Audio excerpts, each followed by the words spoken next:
विवेकानंद ने एक बात कही थी कि गर्व से कहो हम हिंदू हैं। स्वामी विवेकानंद ने एक बात कही थी कि गर्व से कहो हम हिंदू हैं। स्वामी विवेकानंद तो सांप्रदायिक नहीं थे, स्वामी विवेकानंद तो किसी पार्टी के नहीं थे।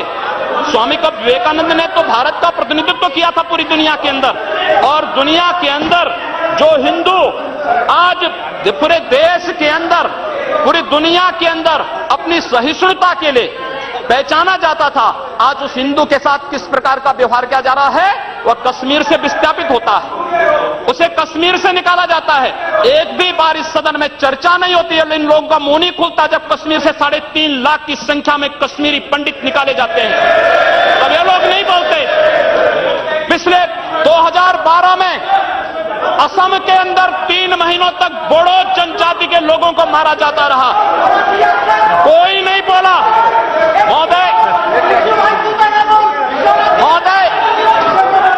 कोई नहीं बोला। जम्मू कश्मीर के बाद जम्मू कश्मीर के हिंदुओं के मारने पर कश्मीरी पंडितों को उनके घरों से बेदखल कर दिया गया, एक भी बार ये लोग बोले नहीं, इनको पीड़ा नहीं हुई। दुनिया के अंदर ये अपने आप में बिरला उदाहरण था जहां पर अपने ही देश में अपने ही जानने वाले लोग विस्थापित होकर के खाना बदोश की जिंदगी जी रहे हैं। उस शर्मनाक घटना की निंदा एक भी बार इन लोगों ने नहीं की। मुंबई के दंगों पर ये लोग मौन रहे, जमशेदपुर और भागलपुर के दंगे कांग्रेस के समय हुए थे, एक भी बार इन लोगों ने उस पर चिंता व्यक्त नहीं की।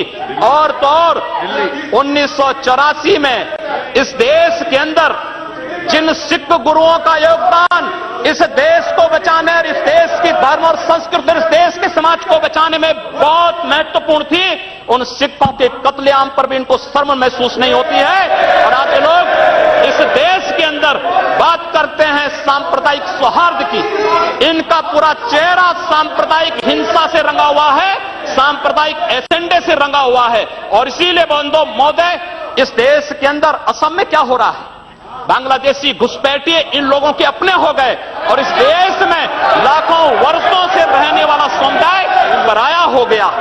इस देश के अंदर महोदय, असम में बांग्लादेशी घुसपैठियों के कारण Kokrajhar, Gujarat was the highest number for the Madhya Pradesh. I have my question over here. Answer. I request you to check the record. Please, sir. Please take it. Please.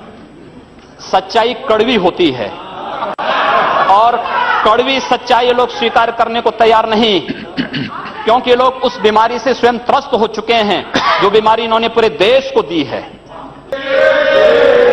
काठ में इसलिए वहां पर विवाद होता है क्योंकि उस गांव में 4 धर्मस्थल हैं, 3 मस्जिद, 1 मंदिर। मंदिर हिंदू समुदाय के द्वारा है, 3 मस्जिदों पर माइक रहेगा, लेकिन मंदिर से माइक उतार दिया जाता है। क्या यही सेकुलर एजेंडा है इन लोगों का? यही सेकुलरिज्म है? क्या इसी को सेकुलरिज्म आप कहेंगे? और इसलिए महोदय, जो कुछ घटना घटित हुई मेरठ के अंदर, एक बालिका का अपहरण होता है, और अपहरण होने के बाद उसके साथ जो घटना घटित होती है कितनी शर्मनाक थी। महिला हिंसा पर हम चर्चा कर रहे हैं, और उस महिला हिंसा की बात हम कर रहे हैं, उस सब के बावजूद ये लोग मौन हो जाते हैं।